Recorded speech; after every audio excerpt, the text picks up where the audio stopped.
Welcome to Revisiting the Vault, a podcast where we're looking at the history of art, animation, music, and just about everything else, but through a Disney lens.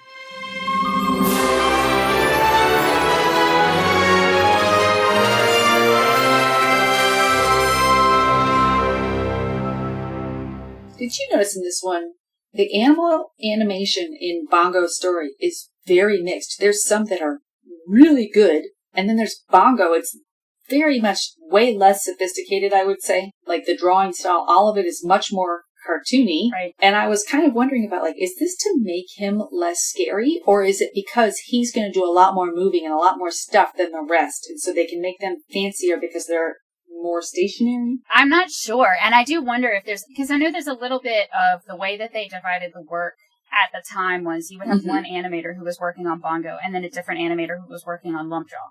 I think that Bongo was specifically drawn to be non-threatening, but I think it was also that he just had a different animator and character designer working on him. Fair. Yeah, I mean, that kind of makes sense. When I was watching it, I really felt like this was a lot of the same animals and the same sort of shots and themes that they had in both Dumbo and Bambi. Right, I thought so too. And the technique was right in the middle. Mm-hmm. They were better than Dumbo most of the time, but they were not at Bambi levels. And sometimes it really felt like they show these deer, and it's like the Wish.com version of Bambi's deer.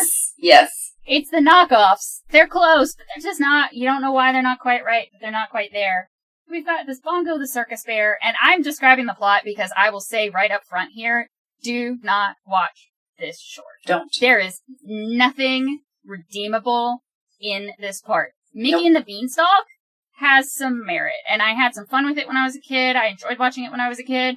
Bongo is awful because Bongo meets the cute bear, who of course has eyelashes, as we've established. That's how you know something's female in Disney. Also, she has boobs. And lipstick. Bongo meets Lulabelle.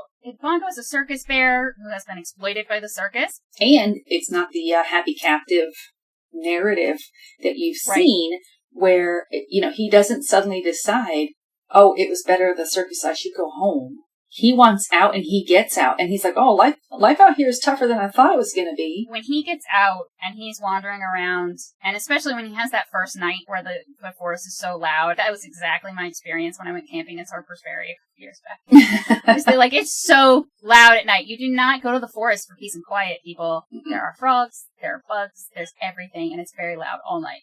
Yep. When that scene happened, I was like, this is going to be a story about how he decides it actually was okay at the circus and he's going to go back. And no. Which apparently, the original short story by Sinclair Lewis, that's what happens. Okay, well, I got to chalk one up for Disney in this one. At least Disney got that part right. I could not find out if Sinclair Lewis, though, is the one who put in that bears show their love through domestic abuse. I had so many problems with this, and I even last night, because we're not recommending that anybody watch this, let's go into this just a teeny bit. Lulabelle and Bongo meet, and they go through this thing, and then suddenly all the bears have gathered, and this whole thing, and it kind of feels like they're in love, and Lulabelle turns and slaps him full on across the face. What is happening here? And then it's like, oh, because she loves him? No, this is the wrong message. This is not okay. Right. Because I think that I was, looking at my phone, because I was trying to take notes on my phone stupidly while I was watching a lot of these, which is I don't recommend it, but I think I was looking at my phone to write a note about something, and I look up and I see her slap him, and I'm like, okay, well, I must have missed it that he did something. Yeah, what did he do to deserve to get slapped? And then the narrator says something like, she decides to give him one more try. And she walks up to him like she's about to slap him again. I am very confused right now. Is she hoping he's going to apologize? What is this? What's happening? But she trips and slaps Lovejaw, who immediately gets literal heart eyes. Yeah, it's so weird. That was when I had the same reaction you did, where I was like, what is happening right now? Yes. And so then he literally picks up Lulabelle and walks off with her. She and Bongo are so much smaller than the other bears. She barely comes up to his knee. Yes, he's massive. Anyway, go on, I'm sorry. I got so mad at this whole movie. I know, me too. What I put at the end was, I hate everything about this. My rage for this can be seen from space. Yes. So they go and have a bear hoedown for some reason. Like you do. Do bears get together and square dance? I don't know, maybe they do. But they're having this bear hoedown, and they sing this song, which I probably should have looked up the lyrics too, but I can't. It's about how they slap each other. My constitution can't take it. But the song is something like, when a bird loves another bird, they're gonna tweet. When a dog loves another dog, they're gonna yap. And when a bear loves another bear, they show it with a slap. Yes. And it is a song. It is a 2.5-minute song about how bears beat each other up out of love. And I am watching this with like slowly growing horror. Yes. And I mean, so I think our listeners might be able to tell, but Mary is steamed even now talking about this. And I say that with appreciation because I was just aghast. There are things, and there are going to be times when we get to the later princess movies when I know if we get listeners, people are going to write and tell us we're hypocrites because I love Beauty and the Beast. I love The Little Mermaid. I will defend them. I will defend the women in them, and I will defend their choices. I will talk about how they're fairy tales and allegories and blah, blah, blah. But Bongo is not okay. No. I can't find any redeeming aspect of a thing where they spend multiple minutes singing about how bears show each other love by hurting each other. Yeah. I've got nothing. I've got absolutely nothing. Because then, of course, this devolves into the nerd boy has to defeat the jock. The brute, yeah. To win the love of the girl who likes him better anyway. Right. It's not really a competition. Yeah, she doesn't get to choose because the jock has chosen her. The nerd has to defeat the jock for her, to win her. Right. There are examples of that probably if you put them in front of me, I would be like, okay, well, I don't love it. I wish she could. Well, like Karina von Tassel. In that time period, that probably is how her life would have gone. But like, first of all, they're bears. So. Right. Bongo has to fight this gigantic bear, and this fight goes on for days. I checked out at that point. I mean, I was still playing. It's barely entering my brain because it's taking so long. And I'm like, ugh. And then, he and Lulabelle get to go off and be together. And I can't remember if he slaps her. He does. That's the big thing. If he just walks up and wallops her. It's like, oh, come on. The circus bear has learned how to be a real bear by beating up his girlfriend. And credits. Yeah, and then it ends. And Jiminy's just like, well, wasn't that keen, that dinosaur story we just listened to on the record? No. At this point, because I'm so mad at this, it actually takes me a minute to figure out what's happening next, because then their framing story is he finds an invitation, says it's rude to read someone else's mail, and then doesn't anyway. Right, like you do. It's an invitation to go to a party at the house across the way, being hosted by Edgar Bergen, and I cannot remember their full names, but Charlie and Mortimer. But it doesn't matter. Yeah, I was going to say, we could Google it, but... Nope, it's impossible. Google doesn't exist. No one will ever know. Charlie McCarthy. Charlie McCarthy and Mortimer Snerd. Yeah. At this point, it did not ring a bell at all until they went over to the other house. Right. And I see the puppets, and then I realize it's Edgar Bergen, Candace Bergen's dad. And I didn't know that until I had looked him up. But then I was watching it, and I was like, okay, clearly that invitation, that meant something to viewers at the time. Right. You get there, and you're like, oh, this isn't just some schmo. This is an act that people knew. And this is another one of those things where they're like, oh, we put Bing Crosby in a movie. Oh, we got Dinah Shore. We got Edgar Bergen, you guys. The reason that I know who he is, I want to say that at least one other podcast of mine did a story about him, and it might have been Side Door, because the Charlie McCarthy puppet is actually in the Smithsonian. This is, as much as the two of us, it took me a minute to figure out who he was, because you were just like, I don't know, people must have known who he was.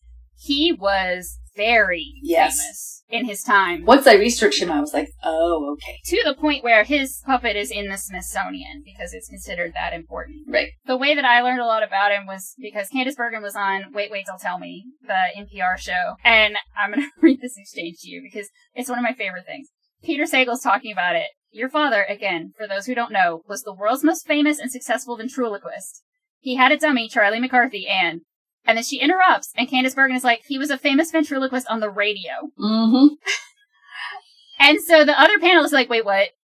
And Peter Sagal is like, and I have to say, and I mean no offense, I've seen archival film of your father doing his act, and just like people say, I have a face for radio, he was a ventriloquist for radio. Yes. I was watching, I was like, he's not that good. But like, I can see where the kind of humor he was doing, right? Especially even in this, where there's so many little like snide asides out of Charlie McCarthy. I get it. he had these like personalities he wanted to get out, but he needed an act. And he did voices. Their voices did not sound like his voice. Exactly. And Charlie didn't sound like Mortimer. They were all characters that were living inside him, and he needed the dummies to make the act. And he was that good, but you could see the whole time, I'm like, his mouth is just... he's terrible at this. I have a feeling, just a hunch, that he probably was a heavy influence on Jim Henson. And one of the things about Jim Henson, and this is something, I saw this on Tumblr a couple weeks ago, where it was a video, like an old video of Jim Henson and like two of his animators where they had a puppet that they were just like taking the eyes and nose and facial features on and off of it. They were all on Velcro. Mm-hmm. And developing different characters. Oh, now he has a really big nose and a huge mustache, so he's going to speak in a British accent. He's going to do this. The whole time you're watching this, both of the puppeteers are on screen. Jim Henson is doing the voice right behind the guy where you watch his entire... Like, when you watch any of those Muppet performers, they don't bother to hide the fact that they're the ones talking. Right. But the way the person said it on Tumblr was, I can watch a million CGI movies, and I believe that that felt thing is alive.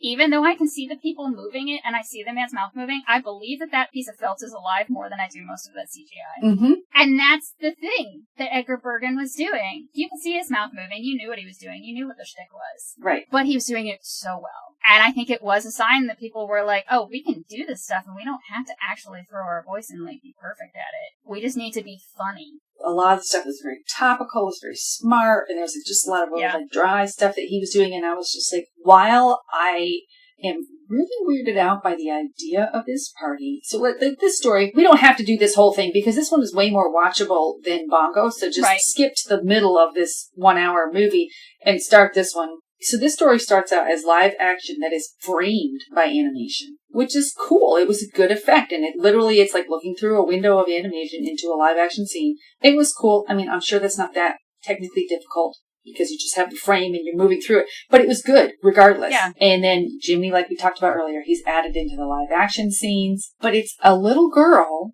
at a party where it's just Edgar Bergen and his dummies. There's literally no way to describe what's happening in the scene without it sounding creepy. Incredibly creepy. And yet, that's not what it is. No. Yeah. No modern parent in their right mind would allow their daughter, who is like maybe 7, maybe 8. Yeah. I don't know how old she's supposed to be. I could see in your notes you said when I described this to my husband, I couldn't make it not sound creepy. Yeah, I couldn't. But at the time, like when you're watching it, I was appalled by the idea of it. But it isn't actually creepy. No. So Charlie McCarthy, I think Mortimer Snert is more like the kind of dumb one, for lack of a better way to put it. He's the one that like you have to explain things to. He's the comic relief. He's stupid comic relief. Right. And then Charlie McCarthy is like the wit. There's some weird little one-liners like I wrote down. He says like, I think I'll go out and wind a sundial. And it's just like, that is so dumb. And yet I get it. You know, like a lot of it is very clever. It's all very dated. But, like, hello, whatever, who cares? It came out in, 1947, so fine, whatever. And it's very much, it's a form of humor, and maybe this was just Bergen's act in general, but it's the way that I think most puppet humor is done these days. Yeah. Because I wrote, MST3K. If you want to look at what this led to, this feels like MST3K, only where Bergen is earnestly trying to tell the story, and Charlie is trying to make fun of it. Yes. It is. He's telling the story, and his dummies are interjecting jokes. It's a direct antecedent to a lot of that. You can see where Edgar Bergen, had this cultural influence that really lasted, even if his name didn't necessarily. Yeah. But then the animated story itself, it's fine. It's Jack and the Beanstalk, and it's set in the Depression. You've got 3 characters instead of just Jack. So you've got Mickey, Donald, and Goofy. Apparently at the time, Mickey was slipping in popularity and Donald and Goofy were getting more popular. So I don't know if that was like a calculated effort to just sort of bring them all in there. This is also apparently the last time Walt Disney himself voiced Mickey. Oh, well that's interesting. I think the one thing is like Donald is so hungry that he attacks their cow. Like straight up. Also, it's a bird attacking a cow. And it's a vegetarian bird. It's not even a raptor. But whatever. The duck physiology in the DuckTales expanded universe is very confusing. There's a lot to unpack there. Yeah. But anyway, there's a lot of stuff about this that is the same old, same old. Both of the movies I watched, there were so many snoring gags. Like, okay, fine, whatever. People evidently think that's hilarious. Fine. There was a lot of laziness. There was a laziness in the writing, laziness in the humor, laziness in the animation. Mm-hmm. This was something that I noted that this is the first time they started reusing animation. Now, the actual technique of how they reused animation, I am not 100% sure on. If it was just like tracing. Right. Disney animation gets a lot of shit for that. Even today, I have never had a problem with it if it's good. Sure. If you draw a really good scene of a scary horse running towards the camera in Sleepy Hollow, and then you've got a scary horse running towards the camera in Sleeping Beauty, why draw it again? And again, to people like me who are not film educated, most of us won't notice that kind of thing. I am more likely to notice it if the background loops. And I do understand where, like, film enthusiasts and animation enthusiasts, they're going to look at that and be like, "Wah!" But, like, okay, people like me, not going to care as much. They were broke. If you do it badly, or it didn't fit the scene, but you tried to make it fit, or whatever, I can see that on the Disney Wiki. There's a list of times that animation has been reused, and they'll show, like, the original and the new one, just screenshots. Right. And there's not a ton of it here, but there's a handful. And this is the first time they did that. But they do also steal stuff from these later on. It's definitely like Mickey and the Beanstalk, it's fine. Yeah, I think my bigger takeaway from most of these is that they are largely just very forgettable. They didn't put the effort in, and you can tell they didn't put the effort in. Mostly, even, Ichabod, it's Sleepy Hollow, they kind of make a lot of it. It's like, oh, these Dutch settlers and blah, blah, blah, blah, blah. And then, like, Katrina Van Tassel is dressed like Little Bo Peep, and Brom Bones is clearly the proto-Gaston. Absolutely. Yeah, I think you and I had both made that observation in our note. But at the end of the day, none of that really matters. That telling of Legend of Sleepy Hollow is not great. I haven't actually read the original in so many years. I mean, decades. Like, if I read it in middle school. But I was rereading a summary. Because I was like, are they slandering Ichabod here? No. Sure, he's a bit like he's stealing the kids' food or whatever when they misbehave instead of them getting in trouble. And I'm like, all right, sure. But then they're just like, oh, there's Karina Von Tassel, who's amazing. Karina, whose father has lots of farmland, but that's not wheat in that farmland, that's gold. And I'm like, wait, what? Yeah. Very clearly, they're like, Ichabod's in love with her money. Full stop. That's all he cares about is her money, probably because it will allow him to eat more. Is this Ichabod slander? And I looked it up, and apparently not. No, he's pretty avaricious. Yeah. There's also stuff in this that it's a little bit weird. Well, not weird. It's actually completely expected when you really think about it. Like, they really go after Ichabod for his appearance. Because he's the anti-Brom Bones. Brom is this massive refrigerator of a man, and then there's Ichabod, and he's got a little teeny tiny chin, he's got a gigantic nose. There's so much stuff that they're at the dance, and Brom Bones sees like a fat girl, for lack of a different way to put it. And he's such an a-hole. I got so mad at that. Oh, gosh. And, like, she gets her hopes up. This girl has done nothing to anybody. Nothing. We don't know anything about her character, so we don't know if, like, she's sweet or nice or gossipy or whatever. Right, yeah. Literally all we know is that she's a little fat and her hair covers one eye, and so she's quote-unquote ugly. Yes. And he looks over at her and notices her, and she's just like, oh my gosh, he noticed me. And he literally gags. Yes. And shudders at the thought. All right. Like, I didn't hate Brom Bones yet at this point. No. You look at him and you 100%, you see him and you see Gaston. Yep. And my brain just assumed that his entire character was that way. And he has not, to this point, been quite that much of an asshole. Ichabod is apparently a good dancer, which is a nice touch, I guess. But Brom gets the fat girl to dance so that he can try to fob her off on Ichabod and take Karina back. And there's this whole extended sequence where the two of them are trying to trade her back and forth to make the other one dance with her because then they can get Karina. And I am livid. Yes. For me, this one's a skip it because you can read the story and it's good. Yeah. Or better, I should say. I think that more or less, because I would only ever see it around Halloween on Disney Channel. They would be playing it sort of like the same way I would watch the Chernobyl stuff. I believe they probably cut it down, possibly to just put the singing over the chase. Right. But it was the song and the chase, and that was about all there was to it. And I remember that stuff very vividly, and the song and the chase are good. Yes. And so here are some two takeaways. One, this was all an excuse to get Bing Crosby singing.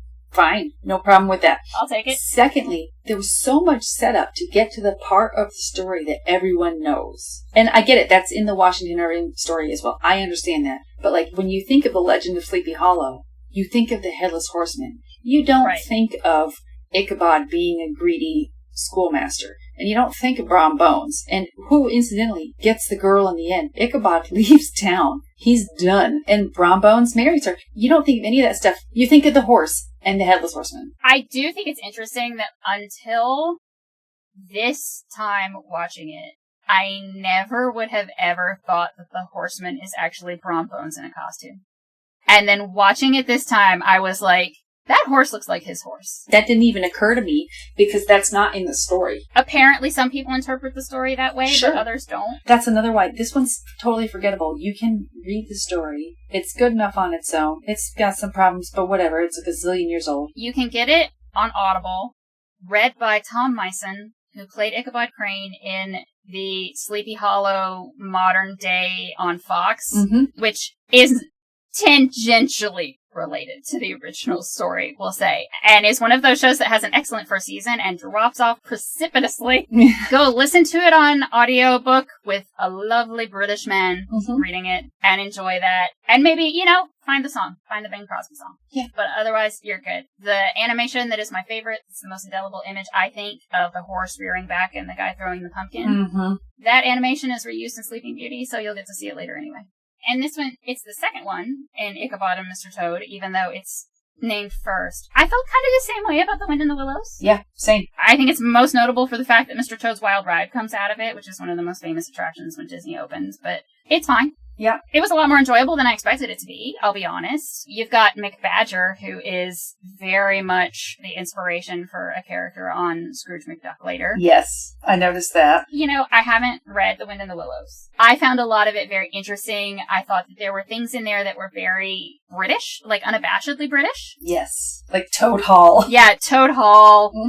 The entire character of Rat. Oh, gosh. You look at him, and he is a very specific... Oh, he's wearing +4s. British character. Yeah, he's got the mustache. Yeah, he's wearing +4s. I mean, he looks like he's about to go golfing. The accent, the way he stands. Yes, he's like a stiff upper lip. Yes. Tut-tut, I can't believe Toad with his, antics. Yes. Mole is a great little character. He's, so sympathetic. He's adorable. So apparently, The Wind in the Willows is based on stories that Kenneth Grahame was telling his son. And his son is the basis for the character of Mole. Well, that I get it. Like a little boy. There are a lot of things to love there. I loved Mick Badger. I thought he was great. When the horse started talking, I had a moment where I was like, oh, they're going to let everybody talk. Yes, I did too. All of the characters talk to everybody. Humans talk to animals. They all speak English. Handy. The horse is reckless. That horse is a maniac. The fun thing I noticed with the horse, and this gets back to it being very British, is that the horse has a Cockney accent. Yes, he does. I noticed that. Everyone else has a very posh accent. And so when the horse starts talking, I think he actually says governor at one point. And so you're forming him in your mind, what this horse's character is going to be. He's going to be the wrong side of the tracks. He's going to get Toad in trouble. No, Toad's crazy. Yeah, Toad is a nut. The horse, Cyril, who names the horse Cyril? I don't know, but it's fun. Yeah. Cyril is like, this is Toad. We're ride or die. Yep. We are friends, and we are going to do this. Cyril comes out, and he's just like, I'm going to testify at this trial, and I'm going to tell the truth. Is this horse about to lie? But no. The horse is just like, no, I'm telling you the story as it happened. Cyril is 100%, even though he's not in this posh upper class, he's just like, no. He's upstanding. It's a bit like Mickey and the Beanstalk, where I'm like, you know what? People probably have fond memories of it. It has a lot of influence in later animation. It's fine. If you want to watch it, it's fine. In some of these instances, I'm like, okay, if this is going to make you read the source material and develop whatever opinion you have on it, great. Wind in the Willows has been adapted quite a bit, I believe. Yes, I think so. And I have not seen any of them. This is the first time that I've sat down and watched any of it. Same. I was pleasantly surprised. I think that some of the themes in it are going to fly over children's heads. Just to talk about how we've got all of the star-studded stuff. I mean, Basil Rathbone. Yes. The most famous Sherlock Holmes. If you picture Sherlock Holmes in your head, it's because of Basil Rathbone. The coat, the hat, the pipe. He's another one, not being a film person. I didn't know who he was. But as soon as I saw that, I was like, oh, I know who that is. He's just one of those people that you see a picture. The main reason I know him is because I have a weakness for Sherlock Holmes adaptations. Everybody debates, who's the best Sherlock Holmes of all time. And Basil Rathbone is almost always going to be the top. Right. He's going to be one or two for almost everyone. Yeah, and that's another one where I was like, look at them pulling out their big guns. They hired stars. They got big, big names for these. If we want to just jump over to one of the ones you didn't watch, Melody Time, the whole last part of Melody Time is a Roy Rogers bit, which is, unfortunately, It is a terrible section. I hated everything about it. I hated all of it. Mm-hmm. I actually almost want you to watch this, not because of the racism, but because of the ending of the bit. So, Pecos Bill, I'm going to skip over all of the weirdness where Pecos Bill is raised by coyotes, and they do some really weird stuff. He has a horse named Widowmaker. Sure. And in the beginning, Roy Rogers says, his horse named Widowmaker, that's a weird name. And he's like, yeah, sure is. And then they just don't do anything with it. Okay, so then I try to look it up, because Pecos Bill is not a real person. It's American folklore, but Paul Bunyan and Babe the Blue Ox, like, where does this all come from? Right. And all I could find was a reference on Wikipedia that says Widowmaker is called Widowmaker because he's a serial killer. A horse. And they leave it at that. I mean, okay, fair. Pecos Bill falls in love with a cowgirl he sees who is riding and roping on a giant catfish. Her name is Slewfoot Sue. She and Pecos Bill fall in love. He asks her to marry him. She agrees on 2 conditions. She wants to have him get her a giant bustle for the wedding dress. Okay. She wants like a big old bustle, and she wants to ride to the chapel on Widowmaker.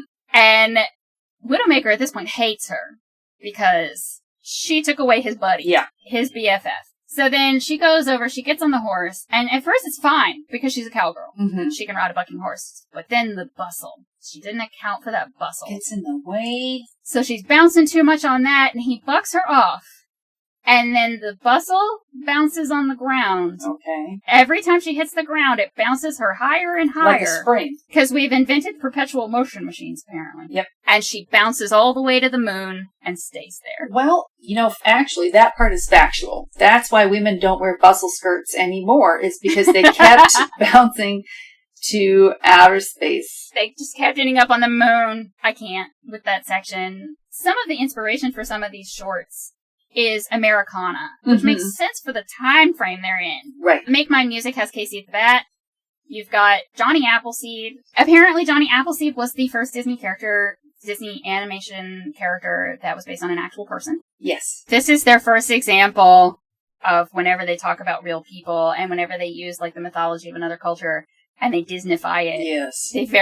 They Disneyfied Johnny Appleseed. Now, did they do that, or did the people who made him into an American folklore legend do that? Up for debate. Right. My favorite side note on this, because I was really worried going into this that when I did the research that Johnny Appleseed had been canceled. No, I mean, he was a missionary. He did proselytize. He did want people to convert to the Christian faith. That's part of what he was doing while he was going around planting apples. But he was not a charity worker. He planted orchards and sold them to people. And he sold them to them so that they could make apple cider. He sold them to them as like, here's your business startup. Right. Here's your investment. You have an apple orchard. These package films definitely, there is a lot of like Americana and patriotism starting to flow through it. Not coincidentally, I discovered today that Disney himself, he testified before the House Un-American Activities Committee. Yes, I saw that in your notes. Walt. This man had a grudge. He was so angry about that union that he testified in 47, which would have been the year that Fun and Fancy Free was made, so while Melody Time was in production. So if you want to put yourself in his headspace, he was telling the American government and Joseph McCarthy that the communists had infiltrated his company and they were the reason that the union happened. And a lot of the union organizers who had mostly left Disney at that point, I think, ended up getting blacklisted and branded as communists. Yeah. Walt, there are a lot of things the man did where I'm just like, not everybody's perfect. Historical figures are problematic. The man also contributed a lot to like technology and storytelling and the history of film.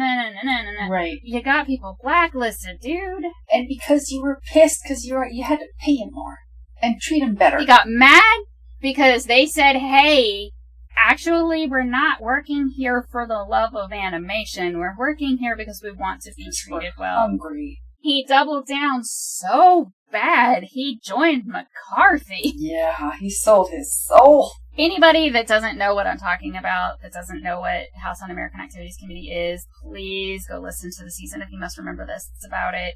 I, being a film student, have learned quite a lot about the Blacklist era and the things that happened then, and I learned amazing amounts of stuff from that series. So that's what Disney was doing at this time, that he's doing. The war propaganda has ended.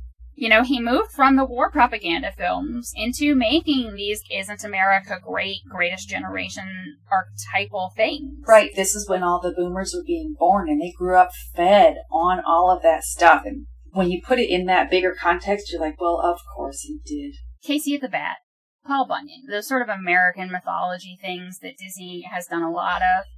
I'm not sitting here being like, this is what's wrong with us. But it's when you take them all together and take them in a context and take them in a cultural moment and look at like who's included in those stories and who gets lifted into that mythology. When you start looking at it, it starts to make things make a little bit more sense. And again, I'm not canceling Johnny Appleseed. No. I'm glad he hasn't been canceled. I'm glad that it turns out that the man was providing alcohol to the West. He was honestly providing a way for people there to have an income. Side note, he was against grafting apple trees? Yes. And only grew them from seeds, because apparently grafting was against his religion. Apparently that's part of the reason that his trees actually grew better, though. There's a great Smithsonian article. Whenever we release this, I'll put it in the show notes because it's fantastic. Smithsonian Magazine always does good stuff like that. The rabbit hole's a tiny, 17-minute Disney thing will take you down. Yeah. There are some of the ones in Melody Time that I think that you might enjoy. There's one called Bumble Boogie. That's very much like a Fantasia thing, but with a swing song. Jose comes back, our parrot friend, and they do a samba. Also good, but then, unfortunately, Pecosville happens. And that's the problem with these package films, is they're so uneven. Yes. The music is uneven, the animation is uneven, the storytelling, the characters, it very much feels like they just sort of looked around and said, which two projects are almost done? And what can we do to make them stick?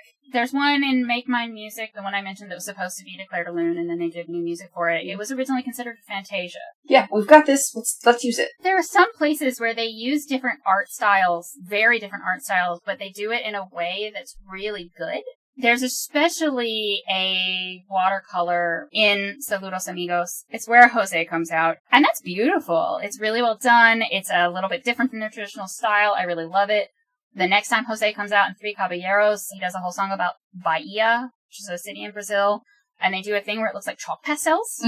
That looks beautiful. There's another part in there where they're telling the story of La Posada in Mexico. The whole thing with La Posada that's interesting is I was like, this art is super familiar. And it's by the woman who did It's a Small World. Aha. Who did all the concept art for It's a Small World. One of the only women animators at Disney.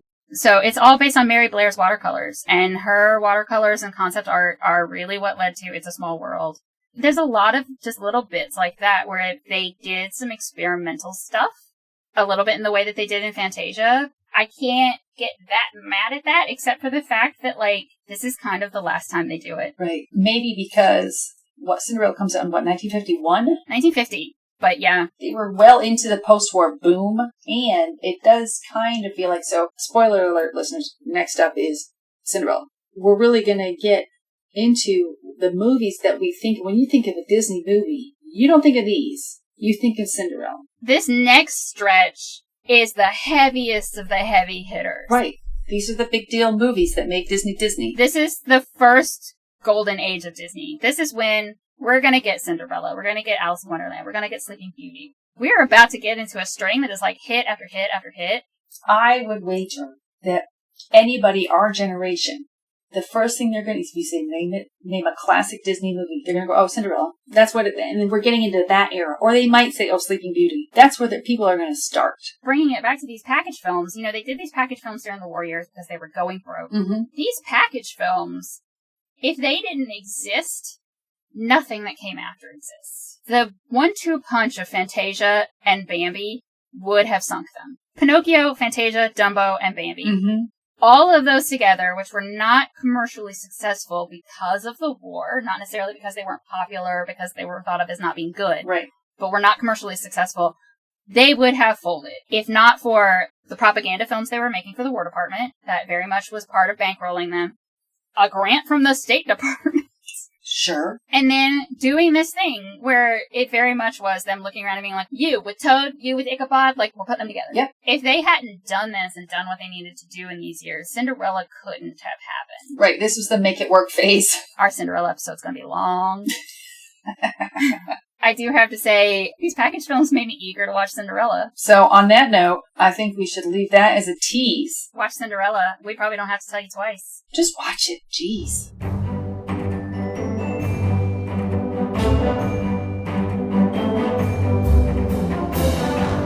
Revisiting the Vault is a 9 Hour Films production, and it's edited by Mary Ratliff. Our music is by Music Motion and Lynn Publishing. We are not affiliated with or authorized by the Walt Disney Company. You can find us on Twitter at Revisit the Vault, and you can find our website at revisitingthevault.com. Don't forget to check out our Patreon. Patrons can get personalized thank you cards, stickers, and access to deleted scenes and outtakes. You can find that over at patreon.com/9hourfilms. If you want to support us, the best thing you can do is to tell other people about the show, and make sure that you leave a review in whatever app you're using to listen. Thanks so much for listening. See you next time.